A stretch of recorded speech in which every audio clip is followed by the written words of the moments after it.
তাআলা ইরশাদ করেন, وَلَقَدْ صَرَّفْنَاهُ بَيْنَهُمْ لِيَذَّكَّرُوا فَأَبَى أَكْثَرُ النَّاسِ إِلَّا كُفُورًا। আমি তাদের মধ্যে বিভিন্নভাবে নিয়ামত বিতরণ করি যেন তারা স্মরণ করে, কিন্তু অধিকাংশ লোক অকৃতজ্ঞতা ছাড়া কিছুই করে না। আসসালামু আলাইকুম ওয়া রাহমাতুল্লাহ। প্রিয় দর্শক, আজকে আমরা খুবই জীবন ঘনিষ্ঠ একটা বিষয় নিয়ে আলোচনা করতে চাই।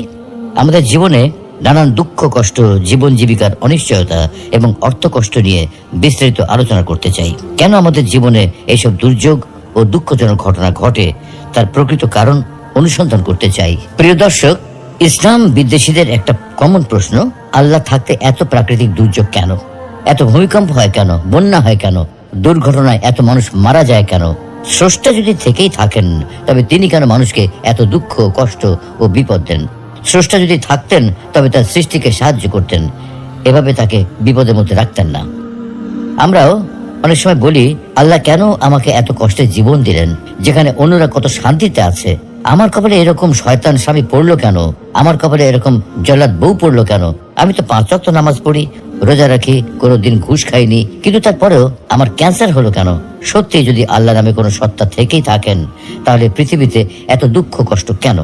আসলে পৃথিবীতে কোনো সমস্যা থাকার মানে এই নয় যে কোনো পরম করুণাময় সৃষ্টিকর্তা নেই, বরং এটাই প্রমাণ হয় যে আপনি আমি সৃষ্টিকর্তা সম্পর্কে নিজে নিজে কিছু একটা ধারণা করে বসে আছি, যা মোটেও সঠিক নয়। বিশ্বের 40% মানুষের ইন্টারনেট ব্যবহার করার সামর্থ্য নেই।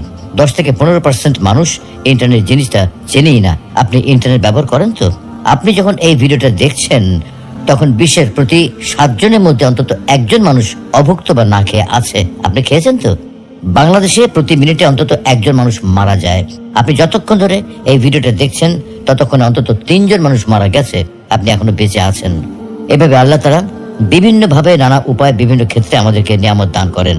ইরশাদ হচ্ছে, وَلَقَدْ صَرَّفْنَاهُ بَيْنَهُمْ لِيَذَّكَّرُوا فَأَبَى أَكْثَرُ النَّاسِ إِلَّا كُفُورًا। আমি তাদের মধ্যে বিভিন্নভাবে নিয়ামত বিতরণ করি যেন তারা স্মরণ করে, কিন্তু অধিকাংশ লোক অকৃতজ্ঞতা প্রকাশ করা ছাড়া কিছুই করে না। আমরা যদি আল্লাহর নিয়ামত গুনতে থাকি, তাহলে কখনো তা গুনে শেষ করতে পারবো না। কিন্তু অধিকাংশ সময় আমরা এত বিপুল নিয়ামত পাওয়ার পরেও শুকরিয়া আদায় না করে উল্টো অকৃতজ্ঞতা প্রকাশ করি। বরং মহান আল্লাহ রাব্বুল আলামিন মানুষকে সবচেয়ে বেশি ভালোবেসে তার নিয়ামতের ভান্ডার মানুষের জন্য উন্মুক্ত করে দিয়েছেন। যেমন তিনি বলেন, أَلَمْ تَرَوْا أَنَّ اللَّهَ سَخَّرَ لَكُم مَّا فِي السَّمَاوَاتِ وَمَا فِي الْأَرْضِ وَأَسْبَغَ عَلَيْكُمْ نِعَمَهُ ظَاهِرَةً وَبَاطِنَةً। তোমরা কি দেখো না, আল্লাহ নভমণ্ডল ও ভূমণ্ডলে যা কিছু আছে সবই তোমাদের কাজে নিয়োজিত করে দিয়েছেন এবং তোমাদের প্রতি তার প্রকাশ্য ও অপ্রকাশ্য নিয়ামত সমূহ পরিপূর্ণ করে দিয়েছেন। তাহলে প্রশ্ন আসে যে মহান আল্লাহ রাব্বুল আলামিন যদি মানব জাতিকে এত নিয়ামতি দিয়ে থাকেন, এত অনুগ্রহ করে থাকেন, তাহলে তিনি কেন মানুষকে বিপদ আপদে ফেলেন? মানুষকে কেন তিনি কষ্ট দেন? আর মানুষকে কষ্ট দিয়ে তার লাভটা কি? তাই আল্লাহ তাআলা নিজেই এই প্রশ্নের উত্তর দিয়েছেন। মানুষকে তিনি কেন কষ্ট দেন? এত অসীম রহমতের অধিকারী হওয়া সত্ত্বেও কেন তিনি মানুষকে বিপদ আপদ দেন? তার উত্তরে পবিত্র কোরআনুল কারীমে স্বয়ং আল্লাহ রাব্বুল আলামিন নিজেই বলেছেন, وَلَنَبْلُوَنَّكُمْ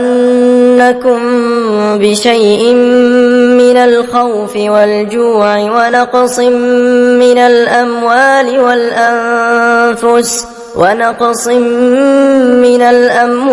وَالْأَنفُسِ وَالثَّمَرَاتِ وَبَشِّرِ الصَّابِرِينَ। অবশ্যই আমি তোমাদেরকে পরীক্ষা করব কিছুটা ভয়, ক্ষুধা, মাল ও জানের ক্ষতি এবং ফল ফসল বিনষ্টের মাধ্যমে, তবে ধৈর্য ধারণকারীদের সুসংবাদ দাও। তার মানে আল্লাহ তাআলা আমাদেরকে পরীক্ষা করবেন, আমাদেরকে পরীক্ষা করার জন্যই দুঃখ কষ্ট দিয়ে থাকেন। এটাই তার সংবিধান, এটাই তার নিয়ম। এই নিয়ম শুধু আমাদের ক্ষেত্রে প্রযোজ্য নয়, বরং পূর্ববর্তী উম্মতদের ক্ষেত্রেও তিনি এমনটাই করেছেন। ক্ষুধা, কষ্ট, ক্ষতি, বিপদ আপদ ও বালা মুসিবতের মাধ্যমে তাদেরকেও পরীক্ষা করেছেন।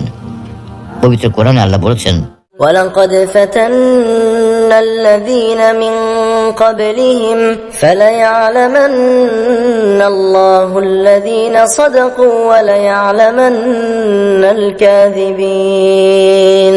আমি তাদেরকেও পরীক্ষা করেছি যারা তাদের পূর্বে ছিল। আল্লাহ অবশ্যই জেনে নেবেন যারা সত্যবাদী, এবং নিশ্চয়ই তিনি মিথ্যুকদের ব্যাপারেও জেনে নেবেন। প্রিয় দর্শক, এতক্ষণের আলোচনা থেকে আল কোরআনের ভাষায় বলা যায়, নিশ্চয়ই আল্লাহ তাআলা আমাদের ঈমান পরীক্ষা করার জন্যই বিভিন্ন সময় আমাদেরকে বিপদ আপদ দিয়ে থাকেন। তাফসীর ইবনে কাসিরে সূরা বাকারার 155 নম্বর আয়াত এর ব্যাখ্যা করা হয়েছে এইভাবে যে নিশ্চয়ই আমি তোমাদেরকে ভয় ও ক্ষুধা এবং ধন সম্পদ, জীবন ও ফল ফসলের ক্ষয়ক্ষতি দ্বারা পরীক্ষা করব, তবে ধৈর্যশীলদের সুসংবাদ প্রদান করো। অর্থাৎ এই আয়াতের মাধ্যমে আল্লাহ তাআলা ঘোষণা করেছেন যে তিনি অবশ্যই বিপদ আপদের মাধ্যমে নিজ বান্দাদের পরীক্ষা করেন। তবে যখন মুমিনগণ ধৈর্য ধারণ করার মাধ্যমে এই পরীক্ষায় উত্তীর্ণ হয়, তখন তারা প্রতিদান পেয়ে থাকেন। যেমন অন্য আরেক আয়াতে আল্লাহ বলছেন, وَلَنَبْلُوَنَّكُمْ حَتَّى نَعْلَمَ الْمُجَاهِدِينَ مِنكُمْ وَالصَّابِرِينَ وَنَبْلُوَ أَخْبَارَكُمْ। আমি অবশ্যই তোমাদেরকে পরীক্ষা করব যতক্ষণ না আমি জেনে নেই যে তোমাদের মধ্যে কে জিহাদকারী ও ধৈর্যশীল, এবং আমি তোমাদের কার্যাবলী পরীক্ষা করি। আল্লাহ তাআলা মানুষকে কখনো পরীক্ষা করেন উন্নতি ও মঙ্গলের দ্বারা, আবার কখনো পরীক্ষা করেন অবনতি, অমঙ্গল, ভয় ও ক্ষুধা তথা অভাব দ্বারা। অর্থাৎ সামান্য ভয় ভীতি, কিছু ক্ষুধা, কিছু ধনমালের ঘাটতি, কিছু প্রাণের হ্রাস, অর্থাৎ নিজের ও অপরের, আত্মীয় স্বজনের এবং বন্ধু বান্ধবের মৃত্যু, কখনো মাঠে ফলানো উৎপাদিত ফসল, কখনো কলকারখানায় উৎপাদিত প্রোডাক্টের ক্ষতি, এইসব দ্বারা আল্লাহ তাআলা বান্দাদেরকে পরীক্ষা করেন। কিন্তু যারা এতে ধৈর্য ধারণ করেন তাদেরকে তিনি উত্তম প্রতিদান দান করেন। আর অসহিষ্ণু, অধৈর্য, তাড়াহুড়াকারী এবং নৈরাশ্যবাদীদের উপর শাস্তি অবতীর্ণ করেন। আর এজন্যই তিনি বলেন, আর ধৈর্যশীলদের সুসংবাদ প্রদান করো। কোন কোন মুফাসসির বলেন, এই আয়াতে ভয় দ্বারা মহান আল্লাহর ভয় এবং ক্ষুধা দ্বারা সাওম উদ্দেশ্য, আর কিছু ধন সম্পদের ঘাটতি দ্বারা যাকাত উদ্দেশ্য, কিছু প্রাণের হ্রাস দ্বারা রোগ ও দুর্ঘটনা মৃত্যু উদ্দেশ্য, এবং ফল ফসলের ক্ষয়ক্ষতি দ্বারা সন্তান সন্ততির ক্ষতির উদ্দেশ্য। এইসব উক্তির বিষয়ে আমাদের হয়তো আরো গবেষণা করা প্রয়োজন। কিন্তু একটা বিষয় খুবই পরিষ্কার, পরীক্ষা করা ব্যতীত এবং পরীক্ষা পাশ হওয়া ব্যতীত আল্লাহ তাআলা সাধারণত কাউকে কোনো পুরস্কার দান করেন না। বিপদ আপদে আল্লাহর উপর নির্ভরশীলতার উপকারিতা। সুপ্রিয় দর্শক, উপরের আয়াতের ব্যাখ্যা বিশ্লেষণে আমরা দেখেছি যে আল্লাহ তাআলা ধৈর্যশীলদের পুরস্কার দান করেন। এখন কথা হলো, ধৈর্যশীল কারা? ধৈর্যশীলদের পরিচয় বর্ণনা করে আল্লাহ নিজে ঘোষণা দিচ্ছেন যে এই সব লোক তারাই যারা সংকট, সংকীর্ণতা ও বিপদ আপদের সময় ইন্না লিল্লাহ পড়ে এবং একথার দ্বারা নিজেদের মনকে সান্ত্বনা দেয় যে সেটা করার অধিকার আল্লাহর আছে। তখন বান্দার এই উক্তি ও মনোভাবের কারণে তার উপর আল্লাহর রহমত, দয়া ও অনুগ্রহ অবতীর্ণ হয়। সে শাস্তি হতে মুক্তি লাভ করে এবং সুপথ প্রাপ্ত হয়। আমিরুল মুমিনিন ওমর ইবনে খাত্তাব রাদিয়াল্লাহু তাআলা আনহু বলেন, সম্মান অর্জনের জন্য দুটি জিনিসের প্রয়োজন, একটি হলো সালাত আর একটি হলো রহমত। কিন্তু এই দুটির একটি মধ্যবর্তী জিনিস রয়েছে, আর সেটা হলো হেদায়েত। এগুলি ধৈর্যশীলরা লাভ করে থাকেন। হাদিসের বিখ্যাত গ্রন্থ মুসনাদ আহমদে রয়েছে, উম্মু সালামা রাদিয়াল্লাহু তাআলা আনহা বলেন, একবার আমার স্বামী আবু সালামা রাদিয়াল্লাহু তাআলা আনহু রাসূলুল্লাহ সাল্লাল্লাহু আলাইহি ওয়াসাল্লামের কাছ থেকে ফিরে আমার নিকট আসেন এবং অত্যন্ত খুশি মনে বলেন, আজ আমি এমন একটা হাদিস শুনেছি যা শুনে আমি খুবই খুশি হয়েছি। যখন কোনো মুসলিমের উপর কোনো কষ্ট ও বিপদ পৌঁছে এবং সে ইন্না লিল্লাহ পড়ে ও এই দোয়া পাঠ করে, তখন আল্লাহ তাকে অবশ্যই বিনিময় ও প্রতিদান দিয়ে থাকেন। اللهم آجرني في مصيبتي واخلف لي خيرا منها। হে আল্লাহ, আমাকে মুসিবতের সময় ধৈর্য ধরার শক্তি দান করুন এবং এর পরিবর্তে উত্তম প্রতিদান দান করুন। উম্মু সালামা রাদিয়াল্লাহু তাআলা আনহা বলেন, আমি এই দোয়াটি মুখস্থ করে নেই, অতঃপর আবু সালামা রাদিয়াল্লাহু তাআলা আনহার ইন্তেকাল হলে আমি পাঠ করি, ইন্না লিল্লাহি ওয়া ইন্না ইলাইহি রাজিউন, এবং এই দোয়াটি পড়ে নেই। কিন্তু আমার ধারণা হয় আবু সালামা রাদিয়াল্লাহু তাআলা আনহার চেয়ে ভালো স্বামী আমি আর কাকে পাবো।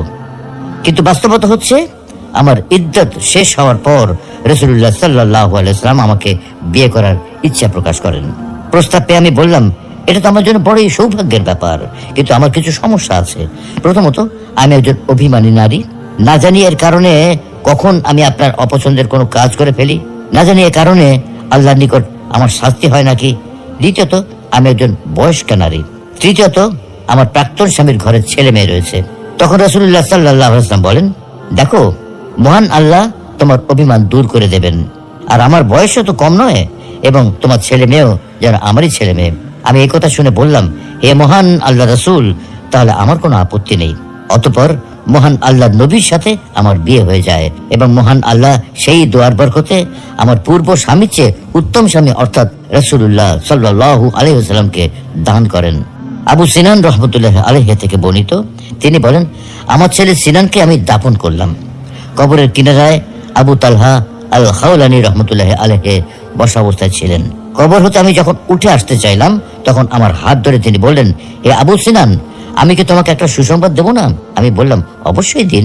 তিনি বললেন, রাসূলুল্লাহ সাল্লাল্লাহু আলাইহি ওয়াসাল্লাম বলেছেন, কোন বান্দার কোন সন্তান মারা গেলে আল্লাহ তাআলা ফেরেশতাদের প্রশ্ন করেন, তোমরা কি আমার বান্দার সন্তানকে ছিনিয়ে আনলে? তারা বলে, হ্যাঁ। পুনরায় আল্লাহ তাআলা প্রশ্ন করেন, তোমরা কি তার হৃদয়ের টুকরাকে ছিনিয়ে আনলে? তারা বলে, হ্যাঁ। পুনরায় তিনি প্রশ্ন করেন, তখন আমার বান্দা কি বলেছে?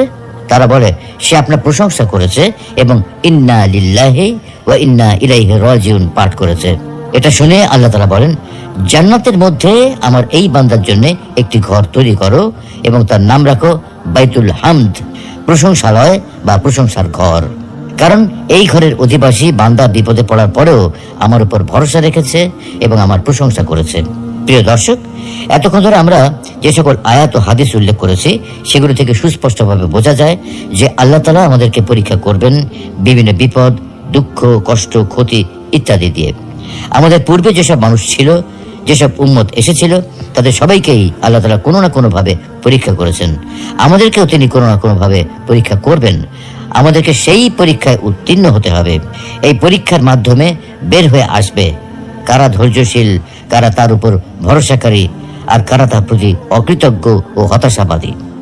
আমরা যদি এই পরীক্ষায় উত্তীর্ণ হতে পারি, তবে পুরস্কার হিসেবে রয়েছে জান্নাত, আর না হতে পারলে জাহান্নাম। তাই আমাদেরকে ধৈর্যশীল হতে হবে, কারণ আল্লাহ আগেই আমাদেরকে জানিয়ে দিয়েছেন তিনি আমাদেরকে পরীক্ষা করবেন বিপদ আপদ, দুঃখ, কষ্ট ইত্যাদির মাধ্যমে। যেহেতু আমাদেরকে আগে পরীক্ষা করার কথা জানিয়ে দেওয়া হয়েছে, তাই আমাদেরকে সেই পরীক্ষাতে উত্তীর্ণ হতেই হবে। আপনি আল্লাহর নেওয়া এই পরীক্ষায় সফল না হতে পারলে শাস্তি হিসেবে রয়েছে জাহান্নাম। আপনি এই পরীক্ষায় উত্তীর্ণ না হয়ে যদি জাহান্নামে যান, তবে এই জাহান্নাম